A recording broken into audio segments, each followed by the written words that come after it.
Hi everyone, welcome to another episode of Raw and Rare Podcast. This podcast is dedicated to promote the endeavors of raw and rare individuals or groups in the field of music, arts, literature, culture, and education from all genres and platforms who have in one way or another created impact in their respective communities. We aim to share their experiences and insights with the intention to inform and uplift the viewers and listeners. So stay tuned for more exciting episodes where we hear it, see it, and feel it only here on Raw and Rare Podcast. And before I introduce another special guest tonight, I'd like to thank all our regular viewers and listeners in Winnipeg, all over Canada, in the States, around the world, and most especially in the Philippines. Maraming salamat sa patuloy na pagsuporta sa Raw and Rare Podcast. Mabuhay kayong lahat. Ayun. And like we said, mga kaibigan, special guest again tonight. Because tonight, our special guest, he's born sa West End neighborhood ng Winnipeg, Manitoba in Canada.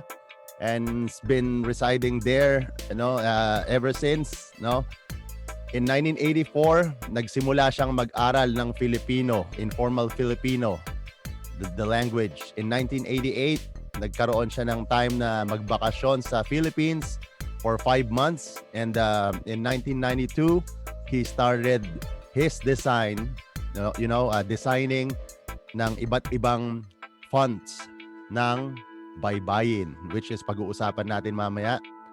In 1999, he established a website about the history of the Philippines. In 2005, he started working as a columnist at Filipino Express News Magazine in Winnipeg, Manitoba.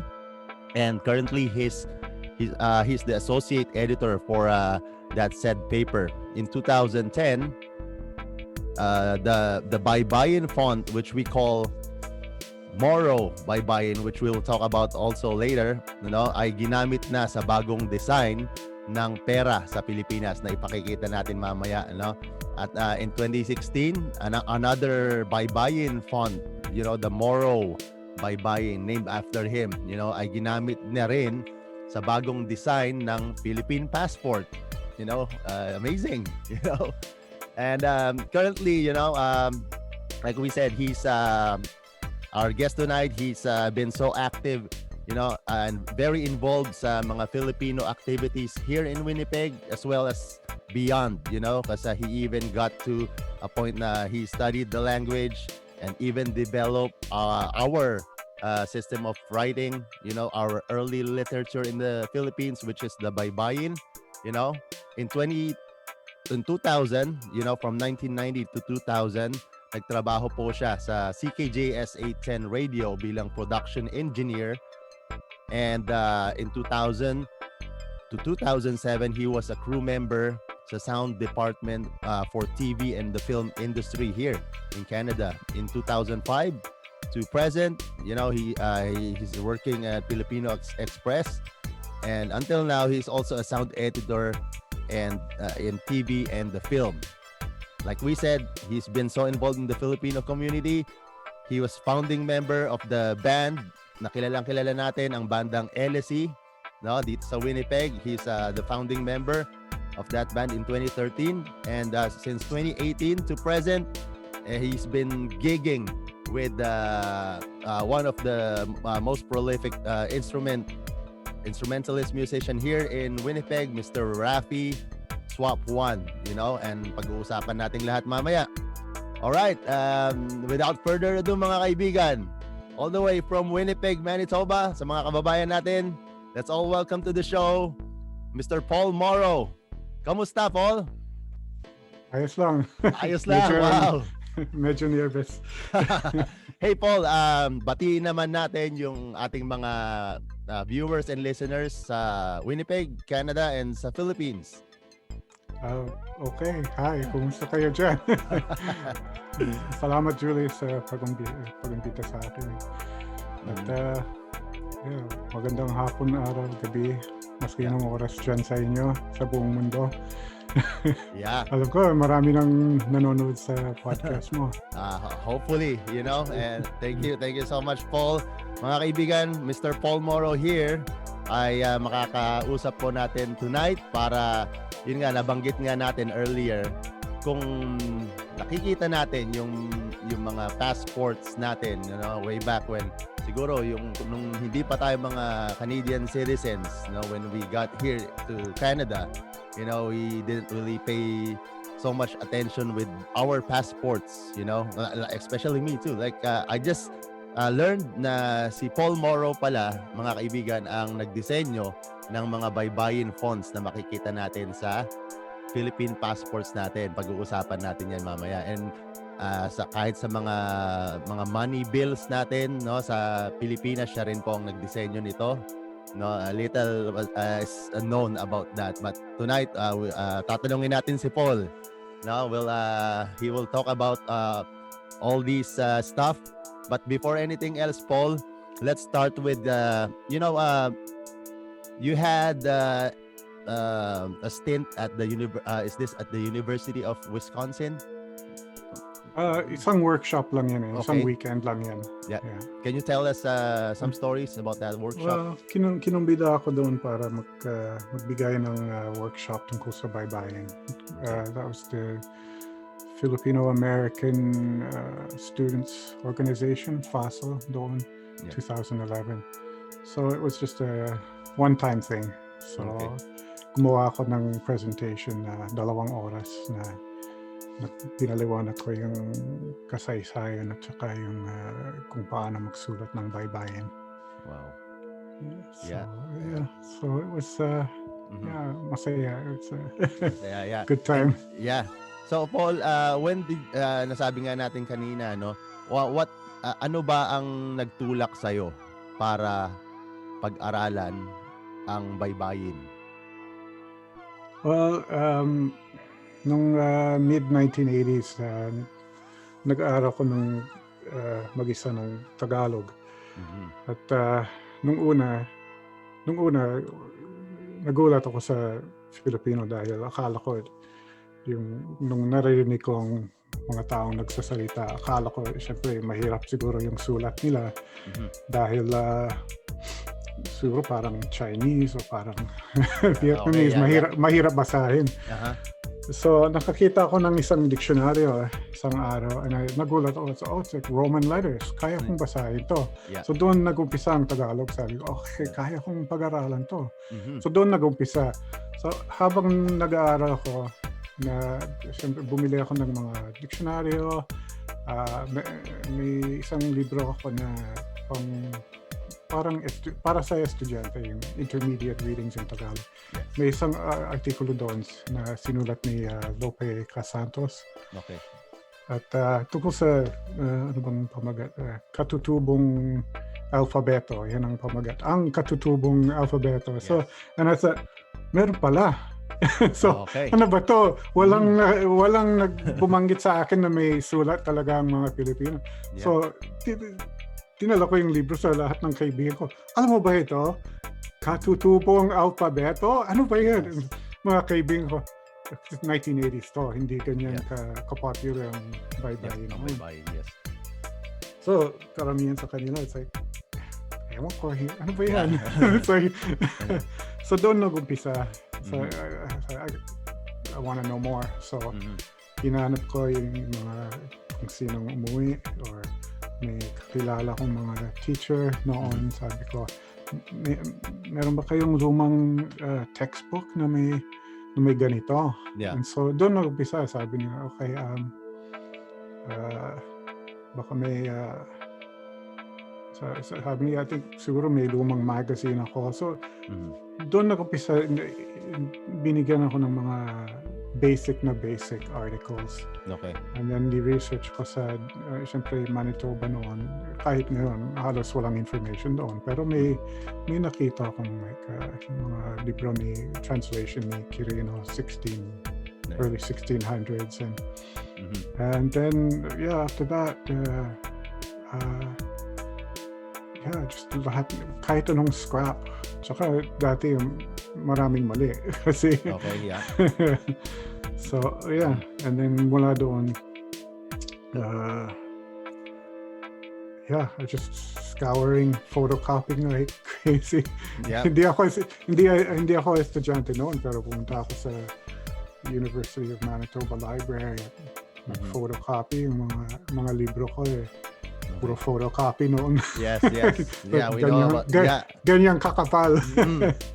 Yes, we know about that, no? Kailangan mag-photocopy ka to get your yeah. So that was the start, Paul, di ba? And then we mentioned na you had a trip to the Philippines in the 90s, right? Or late 80s. Yeah. So 80s, was this because you want to know more about the Filipino language? The Baybayin? Yeah. Can you tell us some stories? Well, yep. At that time, hindi ko matandaan kung alam ko na kung may baybayin. Hindi ko alam kung ako noon. Basta nag-aaral ako ng Tagalog, Filipino, sa mga libro. Pero hindi ako nagsasalita noon. Talagang nahihiya ako. So may mga kaibigan ako at sumali ako sa mga klase para sa mga bata. Yung mga yung math classes pang Sabado. Yep. That's Manitoba Association of Filipino Teachers. Yeah. So, ayan, 20-something ako. Kasama ako ng maliliit na bata. Yes. yung ano. So, hindi ako nagsasalita. And, pero nakakaintindi ako. And, may isang teacher doon, si Ellen Chua, ang pangalan niya. Retired siya noon. So, sabi niya, uwi daw siya. Gusto mong sumama, sabi niya sa akin. Sabi ko, sure, okay. So, talagang pipilitin ko ang sarili kong para magsalita ng Tagalog kasi 4 na taon nag-aaral ako. Hindi pa ako nagsalita sa harap ng tao. Yes. So, sumama ako sa kanya. Unfortunately, magandang lugar, Dagupan City, Pangasinan. Wow, yeah. Pero Pangasinan. Okay, so, as another local dialect. Yep. So, hindi nagtatagal. Well, marunong sila ng Tagalog, pero syempre, pagkausap ako, English pa rin. Yes. At saka pag nag-uusap sila, syempre, Pangasinan ang salita nila. So, medyo matagal na ako doon. Isang buwan, walang nangyari, nag-i-English pa rin ako. Okay. Pero yun lang ang reason kung bakit pumunta ako doon para talagang matuto. Matuto. Masagap lahat ng kultura, lahat. Yep. So yun lang ang ginawa ko. It's like, wala akong connection sa academics noon. Wala akong kakilala sa music scene. And so nagpakasyon ako, nagbiyahe ako sa Panawe, sa Baguio, sa Cavite dahil may kakilala ako doon. Yun lang. So pagbalik ko sa Winnipeg, nakakapagsalita na ako . Okay. Wow. Ibang punto ko noon. Yeah, okay. Yeah. Sabi ng mga kaibigan ko, para kang typewriter kung magsalita. Noon kasi talagang iniisip ko ang bawat salita bago magsalita. Mabagal pa yung processing noon. Mabagal pa rin minsan. So when you came back here nga sa Winnipeg, you at least unlike before you went to the Philippines, na hindi ka totally nag-i-speak ng Tagalog, ng Filipino language, pagbalik mo at least nagsasalita ka na ng Tagalog. Kahit konti. Kahit konti, no? But mga kaibigan, and then and napakabilis, no? Just as early as 1992, like only 4 years after your trip from sa Pilipinas, nag-start ka ng gumawa ng mga baybayin fonts. Design, nag-design sa computer ko noon was Atari 1040 or something. Okay. Hindi PC, hindi Mac, Atari. Wow. So, and then you can do design yung baybayin doon, ano. Paul, meron kang na-mention mo sa isang blog mo or wherever it is online, nabasa ko na there is difference between alibata and baybayin, and then sometimes if you will be asked, you would prefer people to call this baybayin rather than alibata. Why? Kasi Baybayin ang totoong pangalan. It's a matagal nang ginagamit yun sa makikita sa mga diksyonaryo kahit early 1700s, 1600s. Yeah. Yung alibata, hindi ko gusto yan dahil inimbento lang. I mean, walang masama kung mangimbento ng salita, pero inimbento nung mga 1914, 1920. Tsaka binase ng yung si Paul Versosa ang pangalan niya. Binase niya sa Arabic alphabet. Yep. Yung binase niya sa alif bata and ginawang alibata. Yep. So walang connection sa Baybayin, walang connection sa Pilipinas yan eh. Hindi ko alam kung bakit pinili niya yan. At saka palagay ko parang siguro gusto niyang alibata dahil kahawig ng alfabeto or alphabet. Alphabet, something, mas gusto ko Baybayin. No, or kung iba ang salita mo, kung hindi ka Tagalog, pwedeng ibang salita. Yeah, because there's may mga what they call this, may mga varieties din ang baybayin eh, no? Ipapakita natin yung diagram na ginawa mo.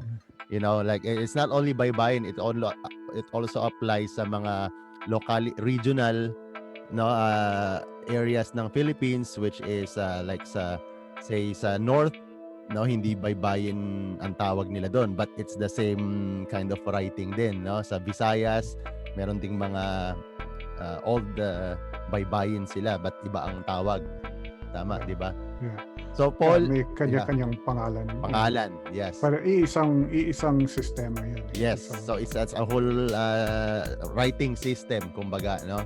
Yeah. And Paul, with regards to baybayin, no, alam naman natin na like nung 80s na mention mo na it was not hindi pa siya ganun ka popular like you said, but then in the late 90s to early 2000 nag-i-start na rin, may mga researchers, mga scholars na nag-start na rin sa Philippines na pag-aralan ito, and then to put it up sa education system din para pag-aralan. Have you met or talk with some of these educators din sa Philippines?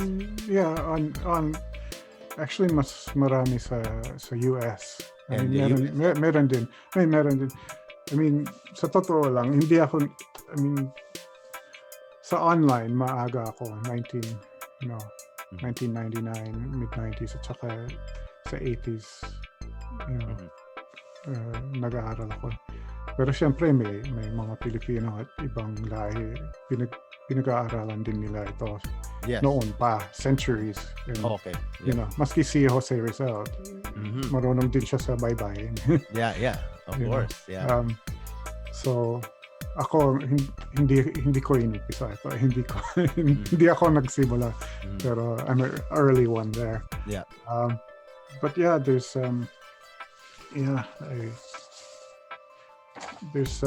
there were a lot. Like when I started, there was Hector Santos in LA.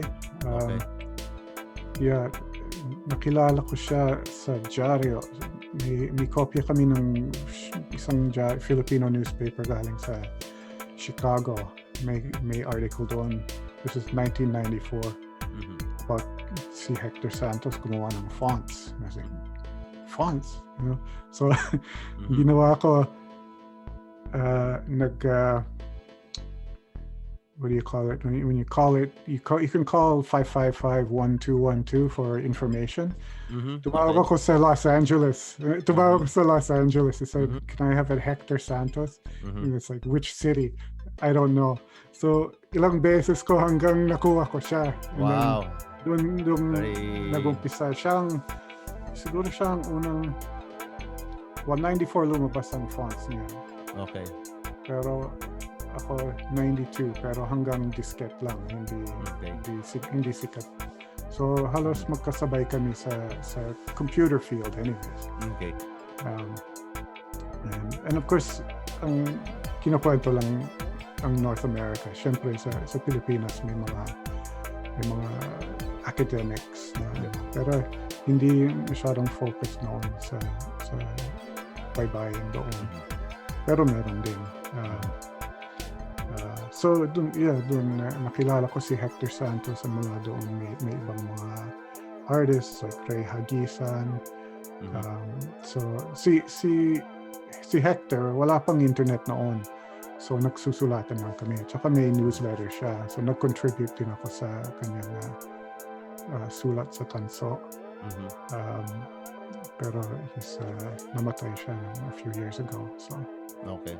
Yeah, bata pa. So there are others. Ngayon may ang sikat ngayon sa North America is Christian Cowboy. Yung artist siya. Marami siyang ginagawa sa sariling style. Of course, in Canada, there's Christopher Miller. He's really, really deep knowledge into the sources of Baybayin. Another font maker now is Norman de los Santos. Or not, sorry, yeah. Is that correct? Parang mali ang tinype ko. Okay. Sorry, Norman. Yeah. His name is Norman. Okay. Yeah, Norman, yeah. I think de los Santos. Marami siyang fonts. Talagang high quality fonts ang ginagawa niya. Meron pang iba. Yeah. So, silang talagang nagpasikat ng baybayin. Pero yung website ko was isa sa mga una. Mas una si Hector Santos, pero itinuloy ko hanggang ngayon. Yeah. Kahit siguro nakita mo yung website ko, talagang lumang style. Yeah. Talagang pang 1990s ang style niya kasi hindi ko in-update, pero marami akong information doon. Yeah, I see. Ito ginagalaw. That's why I was thinking, like Paul Morrow, when he started his website, is this 1992? Website 99. In 1999, somehow nagkaroon na may nag-sprout na although may mga hiwa-hiwalay na mga baybayin writers na, let's call it, or enthusiasts. Enthusiast ng baybayin. Somehow nagkaroon kayo ng isang community, di ba? Dahil nakilala mo sila Christian Cabuay, sila Norman. And then do you think na this propelled yung pagpupush mo? Kasi nasabi natin in 2010 nagkaroon yung Morrow Baybayin, yung, can we call this the Morrow brand? Morrow Baybayin font? Yeah. Technically, yung pangalan ng font na sinasabi mo, I called it Tagalog stylized. Okay. Kasi yun nung 1992, that was okay, yung Tagalog. Yeah. Ngayon, kung nagbigay ako ng pangalan ngayon, hindi ko sasabihin Tagalog. I mean, I would just say Baybayin or something. Kasi may inis ang mga non-Tagalog, di ba? Yeah.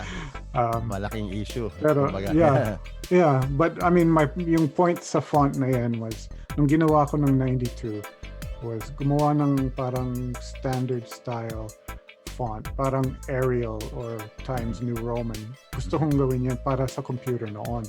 So hindi base sa history yung font na yan, kundi yung sarili kong sulat. Okay. So ginawa ko yung pare-parehong sukat ng letters at matuwid yung kanya.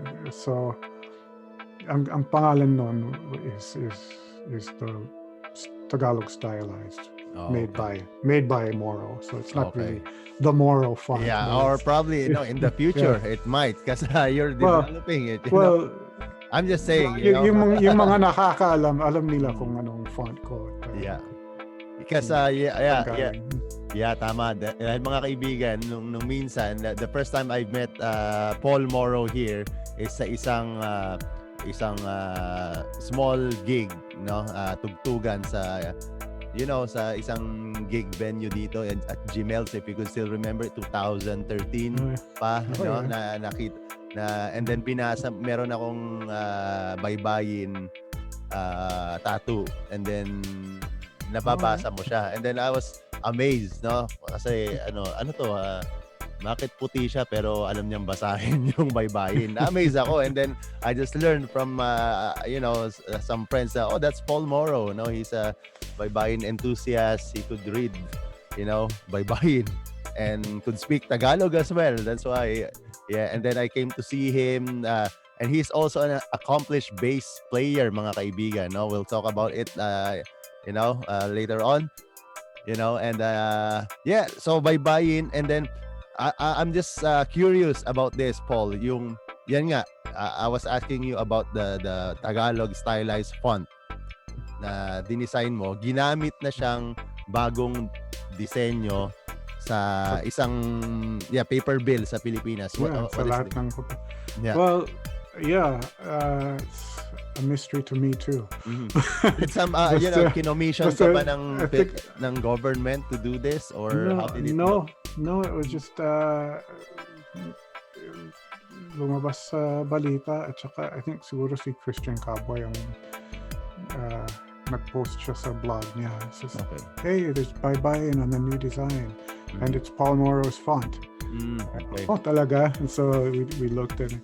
So hindi ko alam kung paano kinuha. So, I mean, libre ang fonts ko noon pa. Okay. So, mula sa umpisa, 1992, pinamimigay ko sa diskette noon. Okay. At available sa website ko. So walang copy, I mean, akin yun, pero libre para sa lahat. So, yung mga designers ng bagong pera, either kinuha nila sa website ko, or meron na sa collection nila, siguro hindi nila alam kung saan galing. Basta eto, Baybayin to, gamitin natin to. And then they wrote Filipino sa lahat ng paper money. So, but it was Christian Kabway who recognized you there, right? I think so. I know sa passport siya ang talagang nag-break ng story. Hindi ko matandaan kung anong nangyari sa basta may article kami sa Filipino Express, pero excuse me, pero hindi ko alam kung sino. Siguro si Christian din. No, mga kaibigan, we could see here Paul Morrow, his involvement with the Filipino community, as well as it's lahat andyan na, no? Yung Filipino culture, the literature ng Pilipinas ay in-involve niya ng husto ang kanyang sarili, no?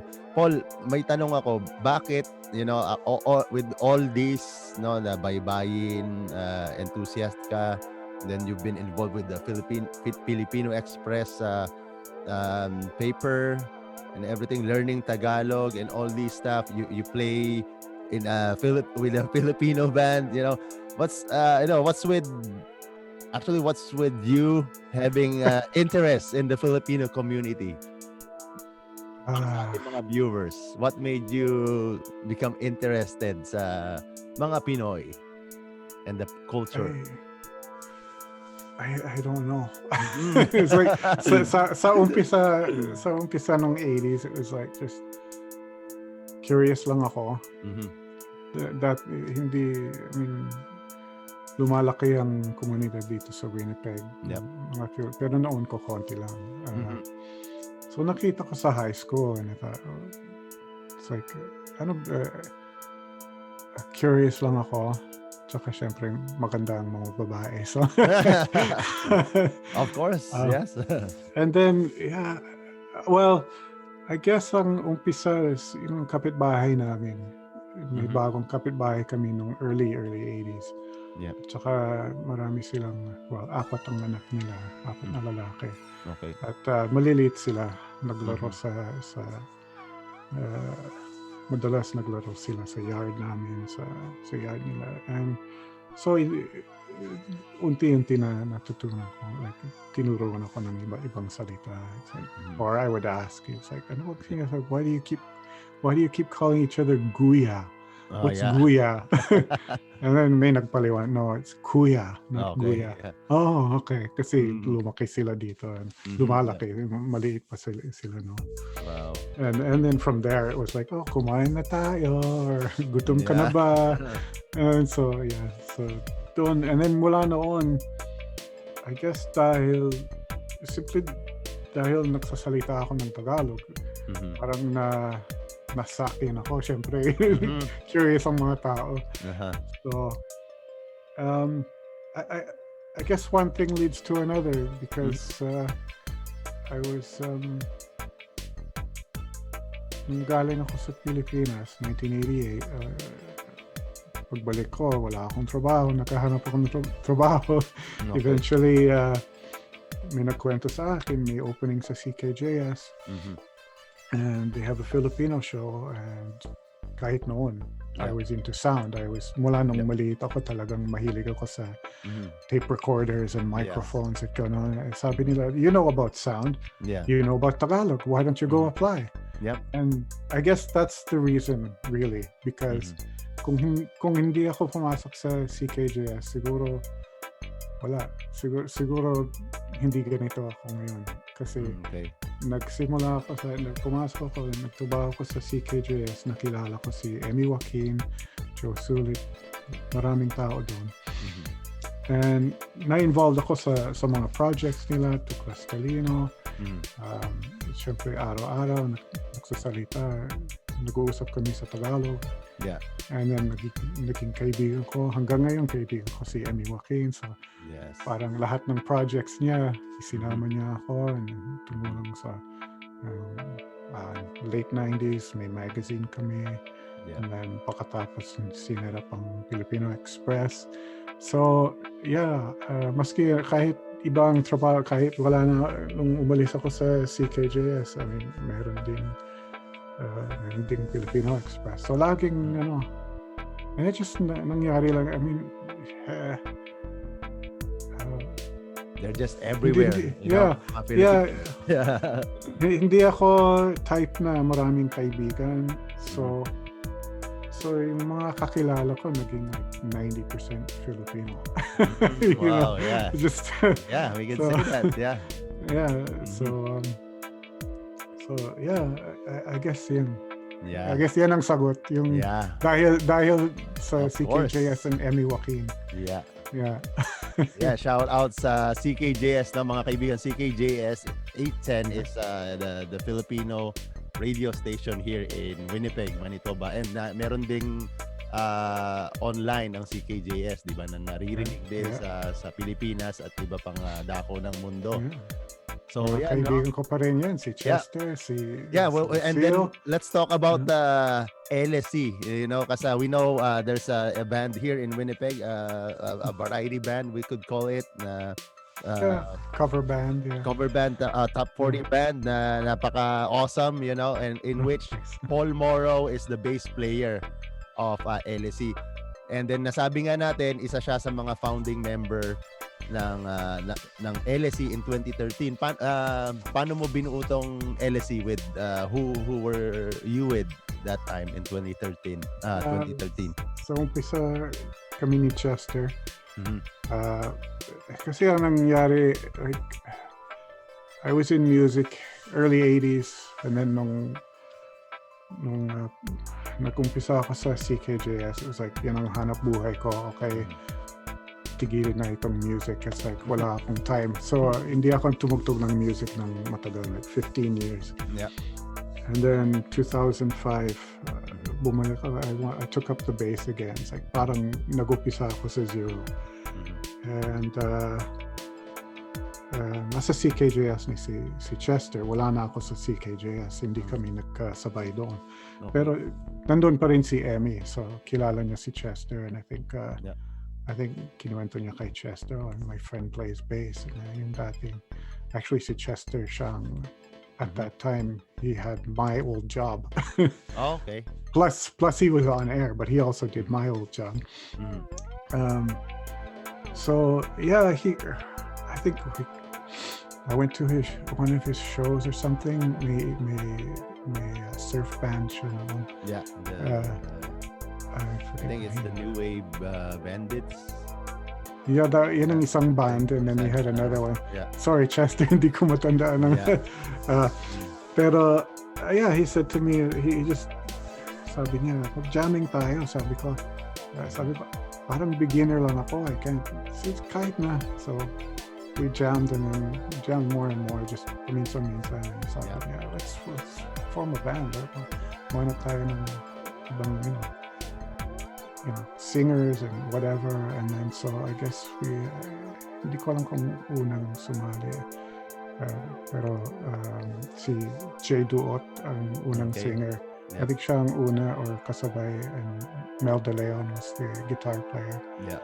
And so doon nag-upisa. We did gigs like that.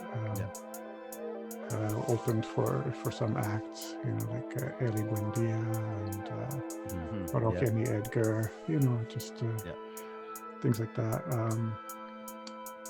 Later, there were ibang sumali. Alan Cosino played guitar with us.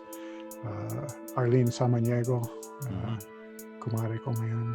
Kumpare ko si Chester, and si Mel too.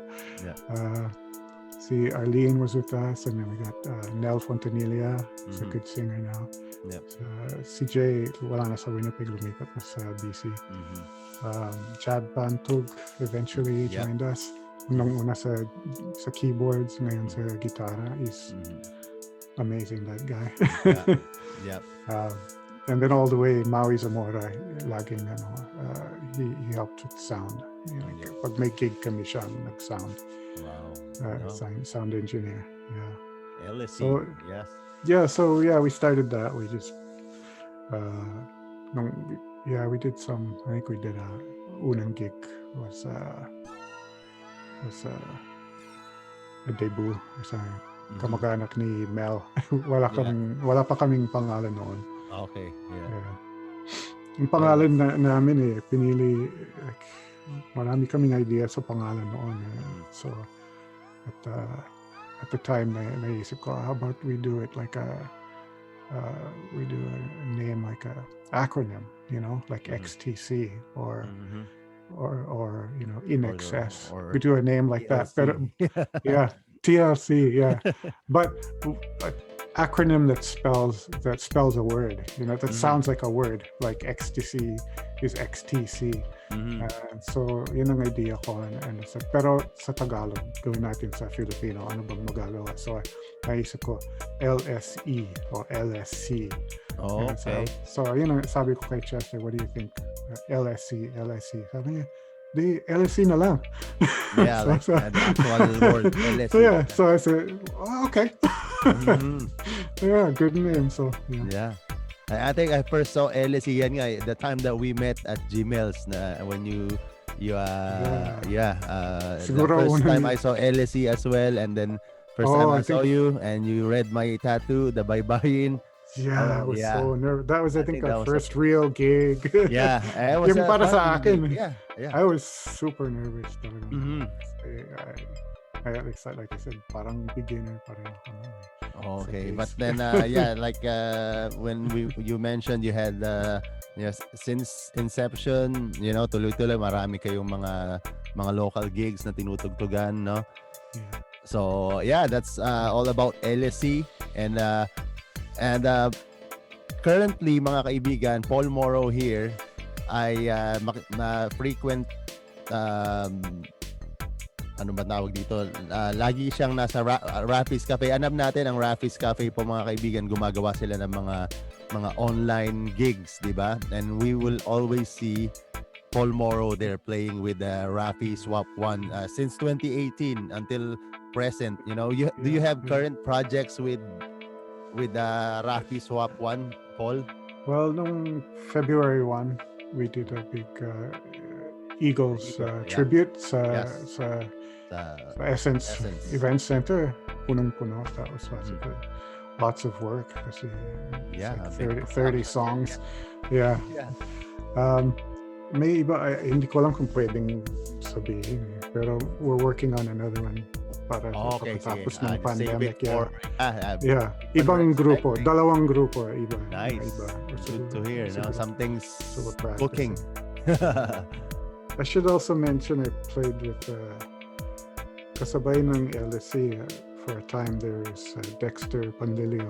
Okay. And we tried to form a band called The Faculty, and then one other name. But so far, with the pandemic and everything. Oh, okay.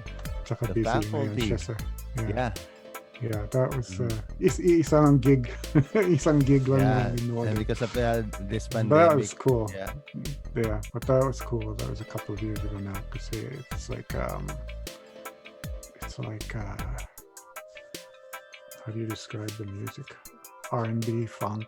That kind Oh, of thing. that's nice. Yeah. So there's We- that, we- and then of course that. Rafi. Yeah. Rafi. Yeah, those are great playing with, especially like depend kasi may ibang gigs kay Rafi. Like sometimes it's a band called Running Sideways.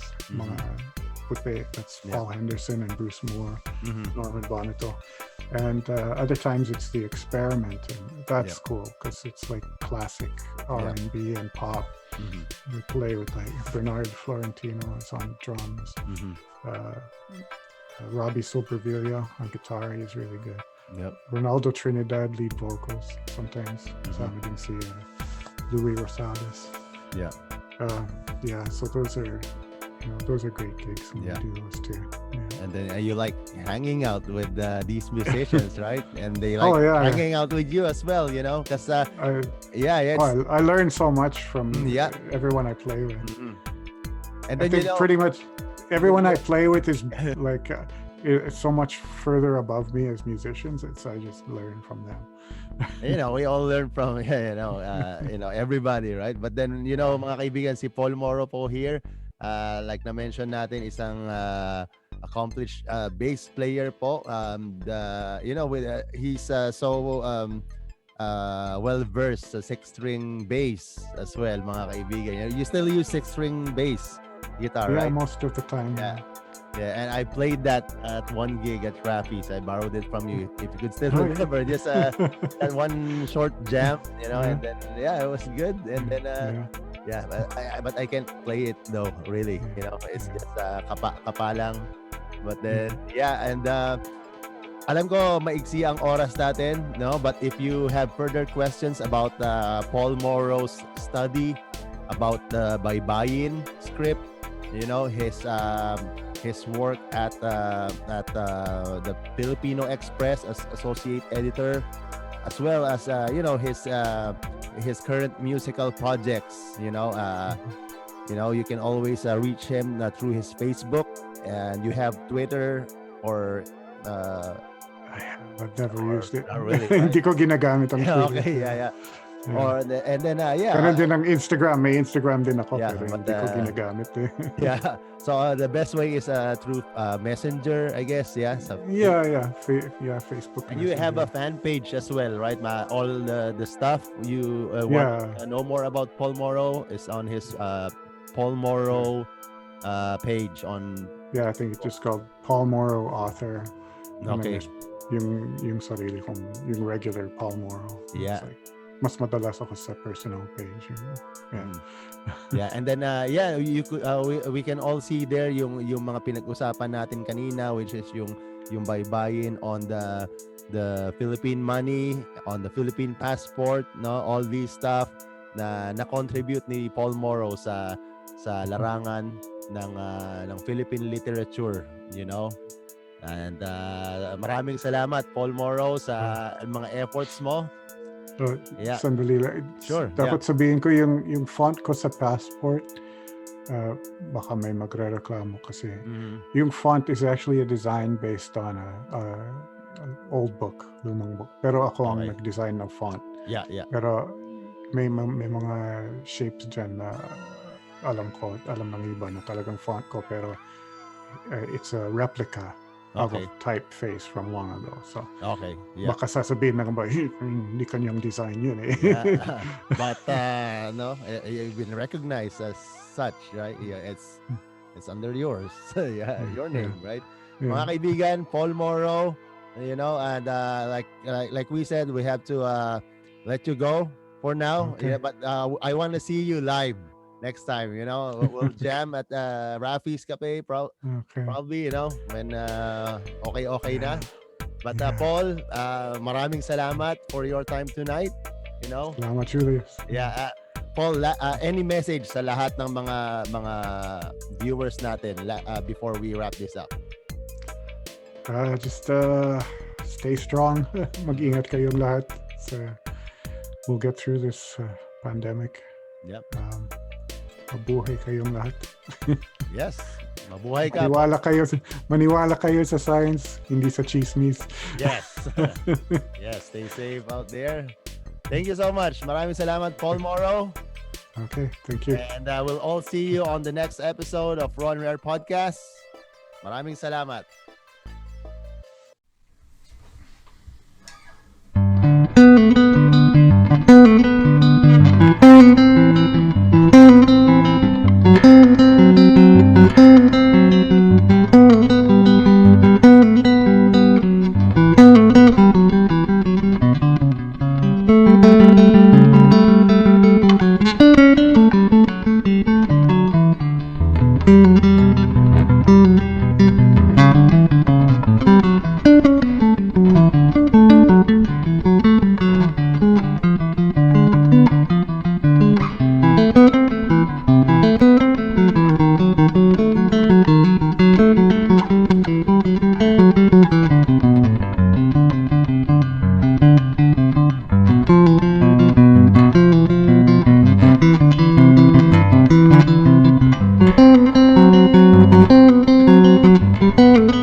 Thank you.